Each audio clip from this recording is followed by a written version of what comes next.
Bonjour, c'est Mario Chabot puis Linda René. Aujourd'hui, on va parler.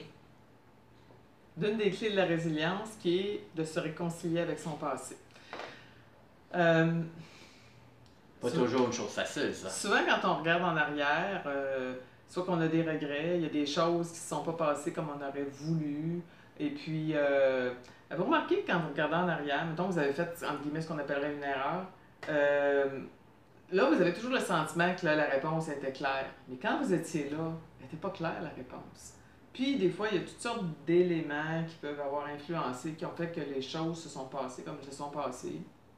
Il y a des gens qui font faillite, il y a des gens qui perdent un enfant parce que, je sais pas, il s'est noyé. C'est tellement facile de se faire des reproches.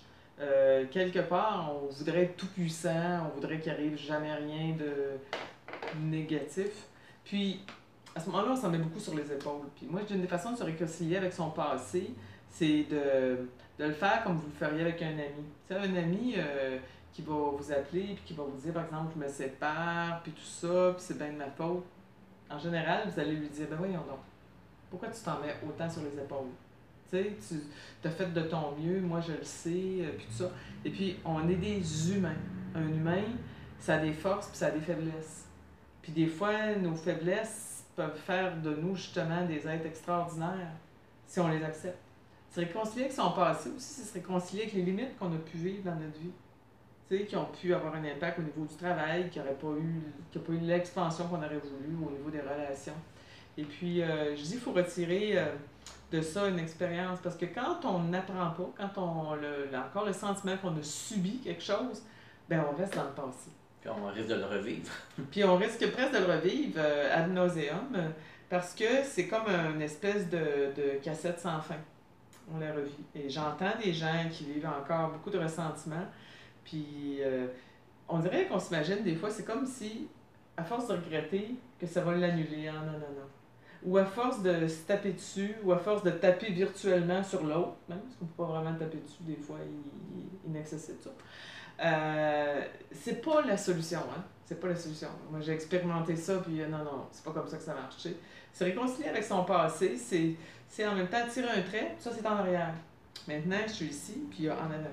Puis aussi, de s'arrêter un instant puis de savoir qu'est-ce que tu as appris de ces situations-là pour pas la recommencer.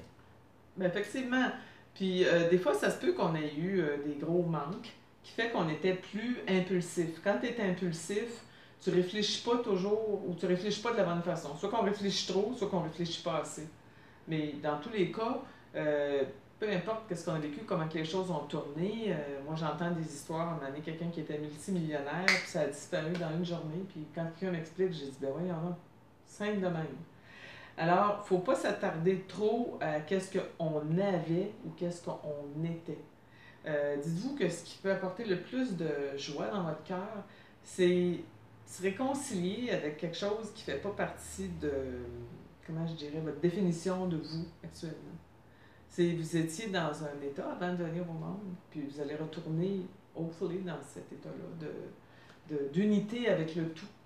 Donc, se réconcilier avec son passé, c'est justement, c'est de voir, quand on conduit une voiture, on est mieux de regarder En avant. en avant que dans le rétroviseur. Parce que c'est ça, si tu regardes en arrière, dans l'année, c'est ça. Tu vas rentrer dans le poteau. Ou on peut faire du surplace aussi, Ouais. qui peut être un autre danger, puis on tourne en rond, puis on tourne en rond, puis on tourne en rond. Alors, c'est ça. Se réconcilier, puis écrire parfois, par exemple, mettons dans les 5 dernières années, quelles sont les choses où vous avez progressé. Et moi, la première fois que j'ai fait cet exercice-là, j'avais vécu 5 années extrêmement difficiles.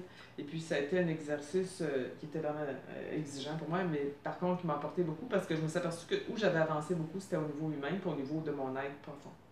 Et ça fait peut-être pas beaucoup d'étincelles autour de. Mais par contre, vous allez voir, vous allez sentir vraiment une intériorité que vous allez vous appartenir davantage.